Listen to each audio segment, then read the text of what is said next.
faut qu'on se recense, qu'on se compte et qu'on accepte les uns et les autres de travailler ensemble dans l'unité qui ne veut pas dire l'uniformité.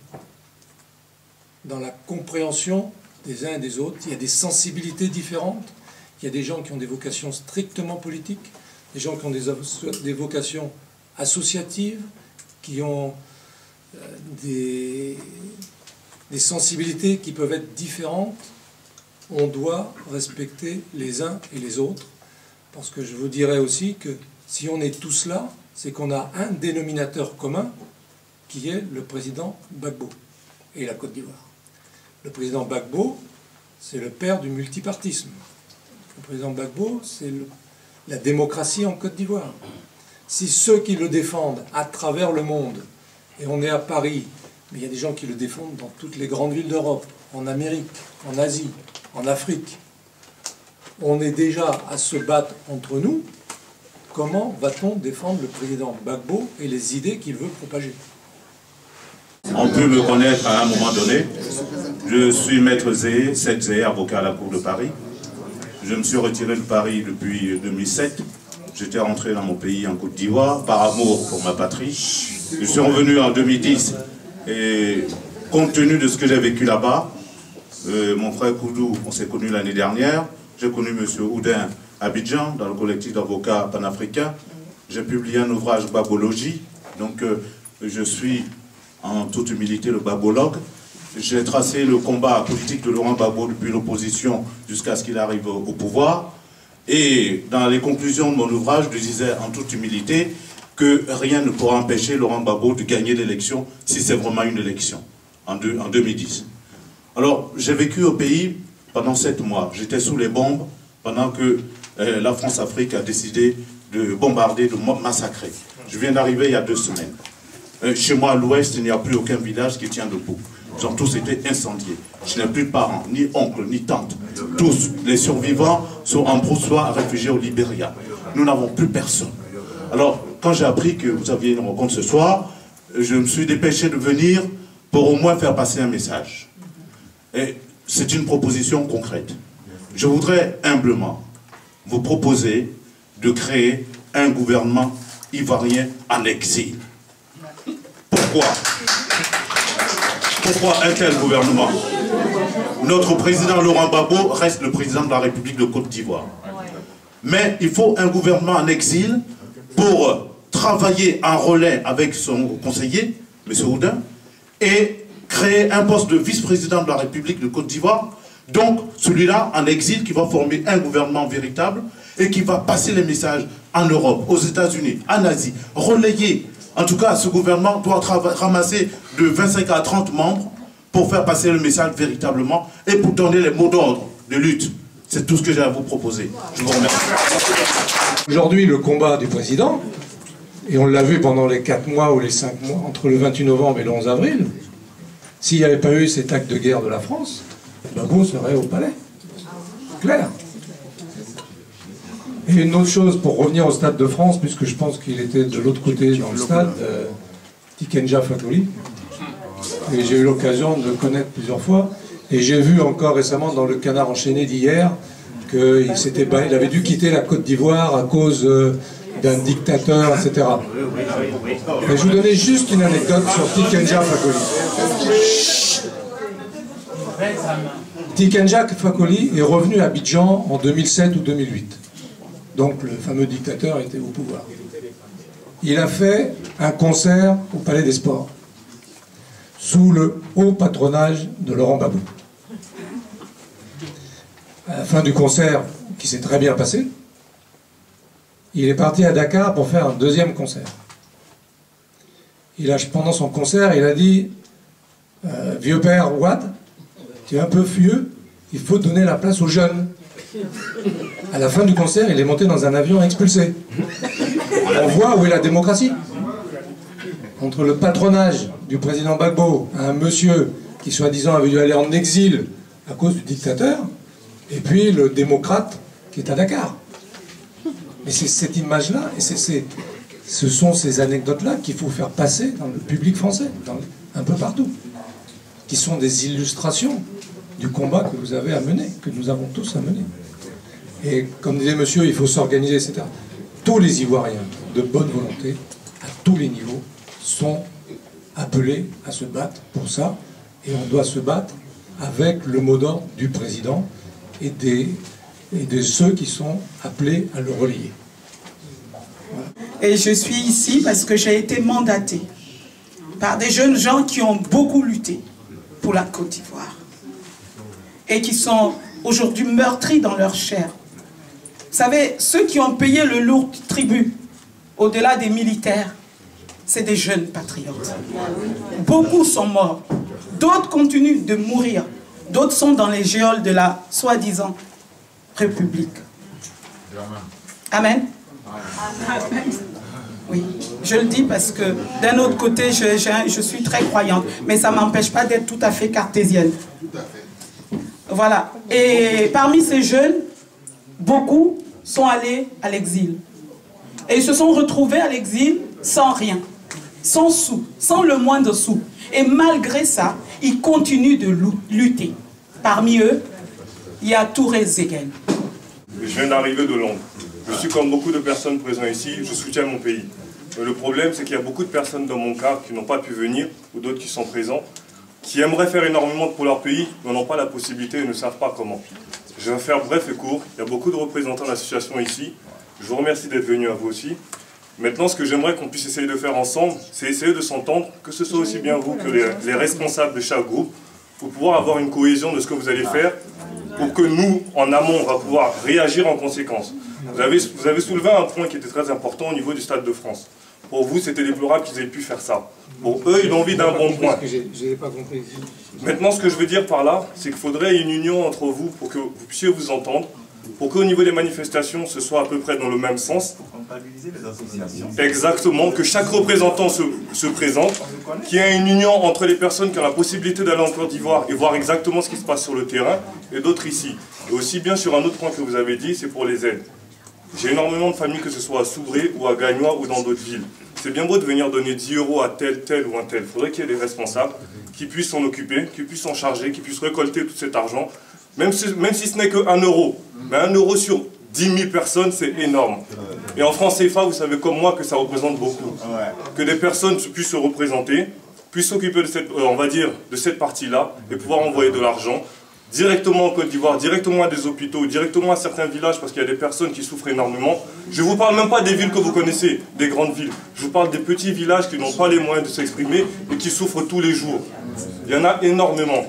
Ma mère m'a parlé d'une idée la semaine dernière, c'était peut-être enfantin, c'est faire des tontines, qui faisaient entre elles pour pouvoir envoyer dans les villages. Et je pense que nous, étant un peu plus évolués dans le sens où on dispose de, on va dire, une organisation comme des personnes responsables, on pourrait essayer de se réunir entre nous, remettre l'argent à un responsable qui pourra s'en occuper pour faire, on va dire, acheminer en Côte d'Ivoire directement. Et comme ça, on saura tous où cet argent va exactement, qui puisse en bénéficier, que ce soit des plus pauvres ou les plus riches. Parce qu'en ce moment, en Côte d'Ivoire, tout le monde souffre. Mais c'est juste essayer d'être, on va dire, de nous entendre entre nous, et non pas venir chacun exprimer ses idées et repartir. Au moins là, prenons, on va dire, des responsabilités, voyez les responsables de chaque groupe, pour que vous puissiez vous entendre, vous dire, bon voilà, tel jour, il y aura telle organisation, qu'on puisse venir, sachant qu'on ira tous dans le même sens. Idem pour les dons. Voilà ce que je voulais dire et merci bien à vous. Merci. Moi, j'ai aujourd'hui la chance d'avoir toute l'Afrique ici réunie, et je demande à tous les Africains, tous les panafricains, parce que cette histoire, ce n'est pas seulement la Côte d'Ivoire, c'est toute l'Afrique qui est concernée. On va voter hors de la présidence Sarkozy, mais il faut qu'on se rappelle que Sarkozy, il a fini le travail que Chirac a fait. Dans toutes nos manifestations, jamais je n'ai vu aucune banderole qui condamne les actes de Chirac. N'ayons pas la mémoire courte. Il faut toujours le rappeler. Et donc, pour le 22 avril prochain, que chacun note 2012, on va couper le cordon ombilical pour qu'il se rappelle que il comptait sur nos voix aussi dans le passé. À partir d'aujourd'hui, moi, Kabini Abo Nicolas, je vote Front National. Je vous remercie. Merci. Quand on voit la situation actuelle, le 11 avril au soir, ou le 12 avril, M. Fillon est allé à l'Assemblée nationale pour dire « Nous sommes fiers que l'armée française ait permis le rétablissement de la démocratie en Côte d'Ivoire ». Aujourd'hui, on rentre dans le 3e mois. La démocratie est où? On fait quoi? Donc, on peut revenir vers les hommes politiques français, vers les hommes des médias français, pour leur dire « Ça n'a pas changé, mais on vous avait prévenu ». Pourquoi ça n'a pas changé? Parce qu'on nous a raconté des histoires sur l'élection. C'est pas qu'une affaire électorale, mais c'est aussi au moment de l'élection qu'on a triché. Si on parlait tout à l'heure qu'il n'y avait pas de mouvement populaire pour M. Ouattara, c'est parce qu'aussi dans les urnes, il n'y avait pas de mouvement populaire. Et si on prend, hypothèse d'école, tous les résultats, que ce soit ceux de Bakayoko ou de la du Conseil constitutionnel, on est à 50-50, 51-49 pour le Conseil constitutionnel. Mais ça veut dire que Laurent Gbagbo, tout seul, est à 50. Et c'est tous les autres qui sont à 50 ou à 49. Monsieur Ouattara tout seul, il est peut-être à 25, 26. Parce que les 32 du premier tour, c'est y compris le bourrage du Nord.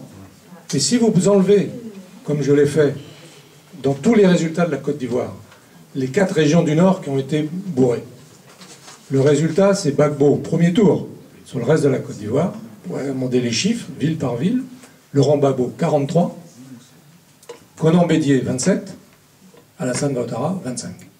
Donc Ouattara n'est même pas au 2e tour dans cette configuration. Ça, c'est la réalité sociologique et politique de la Côte d'Ivoire. On veut la vérité sur les élections en Côte d'Ivoire. C'est très important pour la Côte d'Ivoire et c'est également important pour les démocrates africains. Parce qu'on aura encore d'autres élections en Afrique. Et si celle-ci qu'on a ratée en Côte d'Ivoire, si il n'y a pas de vérité dessus, vous, Maître Oudin, on vous confie un peu ce travail-là. Surtout, on veut le rapport du Conseil constitutionnel. Pourquoi tout à l'heure, je vais en parler. Ce rapport va nous aider. Parce que les élections à venir en Afrique, il faut qu'elles soient démocratiques. Tout à l'heure, vous avez dit, faut-il aller par les armes ou bien par les élections ou l'alternance? Je crois que l'opposition, jusque-là, ceux qui sont au pouvoir, vous savez très bien comment ils ont procédé. Avec des élections, sous la contrainte des armes, on a toujours dit que ce n'est pas possible. Mais avec l'ONU en face, à côté, ils sont allés jusqu'au bout de leur logique. Bon, bref, vous savez ce que c'est, je ne vais pas m'attarder dessus. Donc, je voudrais donc que nous reposions les conditions des élections démocratiques en Afrique.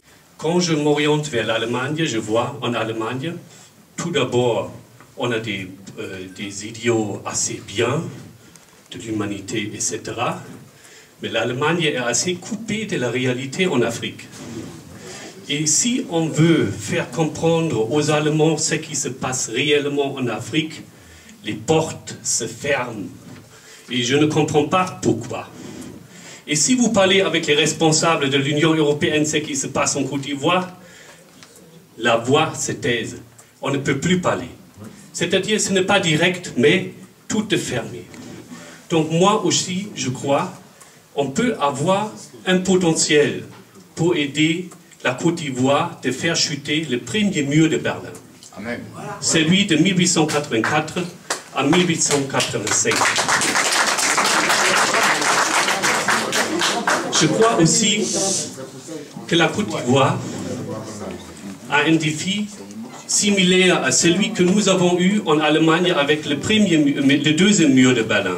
Celui qui est tombé en 1989. Ce mur est tombé sans coup de feu.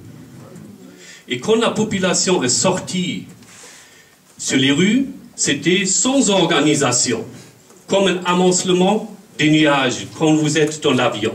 D'un coup, les gens étaient sur la rue. Mais ils n'ont pas tiré sur quelqu'un, ils ont simplement embranlé les bases de l'Allemagne de l'Est en disant « Wir sind das Volk », nous sommes le peuple. Donc la base sur laquelle le régime s'est appuyé. Donc quand la base a parlé, nous sommes le peuple, mais nous contestons ceux qui s'appuient sur nous, tout s'est effondré. Donc maintenant ma question c'est, comment réussir ce que Laurent Gbagbo a dit lors de son message à la nation pour l'année 2011. Il souhaite la solidarité et la paix. et ça, ses vœux les plus chers, c'est qu'aucun Ivoirien ne soit plus tué. Il ne veut pas que le sang soit versé. Comment réussir à la paix? Donc, la réunification de l'Allemagne peut peut-être donner une idée.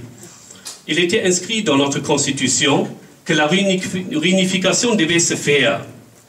Mais on ne savait pas comment. On a simplement, continuellement orienté notre combat vers la réunification de l'Allemagne. Et à un moment donné, le moment est venu. Quand vous prenez Laurent Gbagbo, lorsqu'il a parlé, je crois, en février, dans une église, où il a dit, les choses, ce qui arrive, va arriver. C'est-à-dire, on ne peut pas éviter ce qui arrive, va arriver. Mais on peut faire ce que Oudin a dit. C'est-à-dire, il faut renforcer, c'est-à-dire, comment vous l'avez dit, la démarche, l'approche politique, il faut le renforcer, il faut l'imposer dans nos cœurs et dans nos esprits pour que la paix soit possible. Est-ce que la paix est possible avec la paix? Ou est-ce que la paix s'acquiert avec la guerre? C'est la grande question. Normalement, la normalité, à mon avis, c'est entre les États, c'est tout d'abord la guerre parce qu'on réagit émotionnellement et ensuite, plus tard, on arrive à s'asseoir. Il faut arriver à faire la paix dès le début avec une politique assez astucieuse. Maintenant, ce que je souhaite simplement savoir de la part de vous et de M. Oudin, comment une approche pourra se fructifier au niveau international avec l'Allemagne. Nous étions la dernière fois à Hambourg. Nous avons fait une conférence de presse. Aucun journaliste n'est venu. Ou quand on voit la diaspora africaine, ils sont assez, comme on dit, coupés. C'est-à-dire tout d'abord pas compris en Allemagne et ils ne savent pas comment s'organiser. Donc il faut aussi voir comment impliquer l'Allemagne. Si l'Allemagne emploie son poids, à partir du moment où on voit l'Allemagne est comme une Porsche qui est suspendue dans l'air, qui est très forte, mais il faut la descendre pour que les roues commencent à toucher le terrain et bouger vers l'avant. Mais vers l'avant, ça veut dire vers la paix. Et influencer la France de ne plus faire ce qui est, à mon avis, contre sa propre constitution et la constitution de l'Europe et la constitution de nos États ici. Donc je vous remercie. Ma question est la suivante. Comment se fait-il qu'aujourd'hui nous avons un conseiller du président Gbagbo et je ne vois ni Alain Toussaint ni M.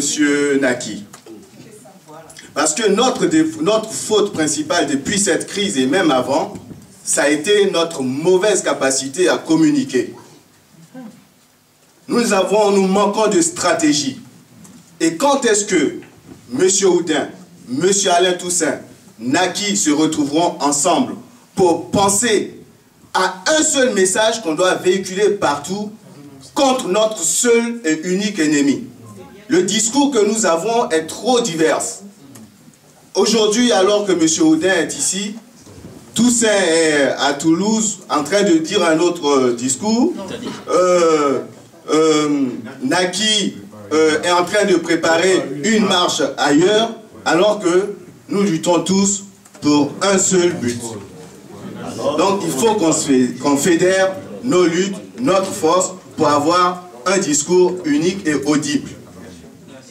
Moi qui vous parle, parce que dans mon village, le président Laurent Gbagbo a fait 100%, alors je suis fiché et je n'ai plus le droit d'aller en Côte d'Ivoire sous prétexte que j'ai permis à Laurent Gbagbo d'obtenir 100% dans mon village.